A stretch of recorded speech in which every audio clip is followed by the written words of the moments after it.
All right, everyone, that is my new personal Cabot Nero.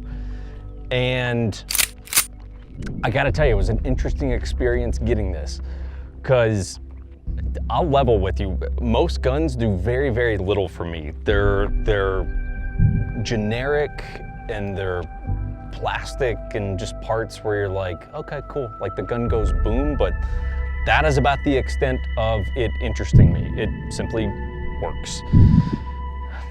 That, I got that in and I thought, man, that works, but that's art. Like that is a piece of art. I literally, when I got this gun, I sat in my backyard with the sun shining and I would just stare at it. And I thought that might be the most perfect looking gun I've ever seen in my entire life.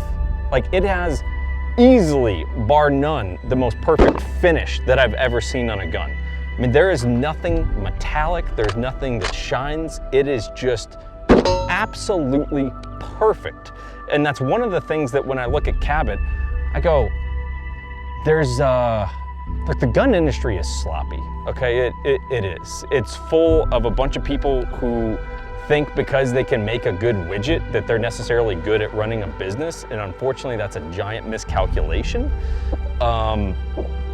Cabot is a rare company that obsesses about perfection, like absolute obsessive, and I mean obsessive perfection, because look, I know these guys and I know some of the folks over there, and they obsess about details. If there is anything imperfect in the finish or anything, that gun does not go out to its end user, okay? And there's something really refreshing about that. There's something genuinely refreshing about a company that just says, no, we make perfect things.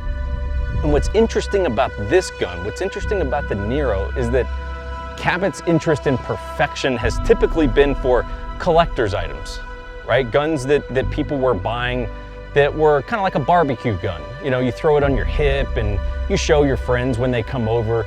You don't really take it to the range. It's kind of too nice for that. I mean, it might be Damascus or have engravings on it, so you don't really shoot it, but you like to show it off. That is a gun that I go, look, I'm definitely gonna show off my house guests when they come over, but I'm gonna shoot the piss out of it. I mean, I've already dinged up the front sights. I've already got holster wear on it. That's a really nice 1911 that's getting treated like a dirty girl. Now, I get it. I hear your criticisms. You're like, look, it's only got 10 rounds and it's heavy, and but you got to clean it more often. It's going to jam up more easily if it gets dirt in it.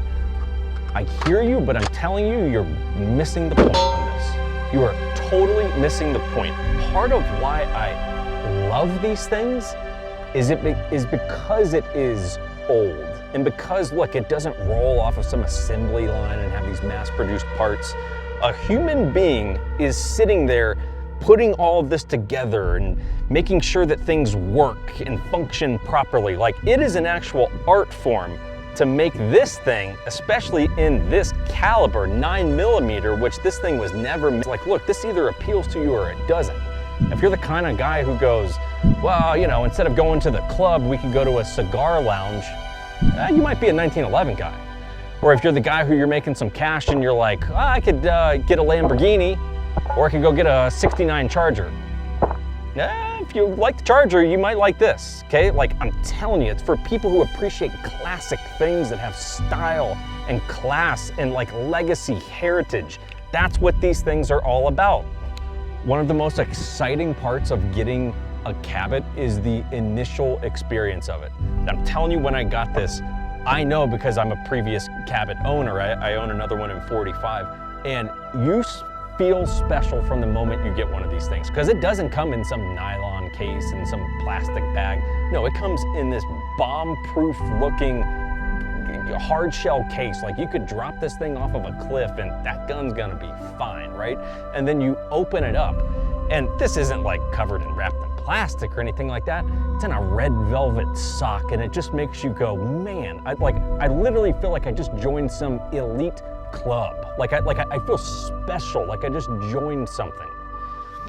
And all of that said, there's a part of me that gets a little bit sad with these. And I know that might sound funny, but my point to it is this.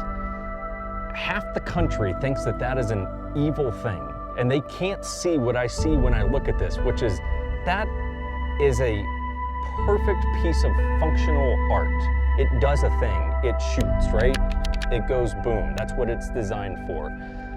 But man, if you can't look at that and see the beauty that I'm seeing, to tell you the truth, I feel a little bit bad for you. It's a perfect gun and I absolutely love it.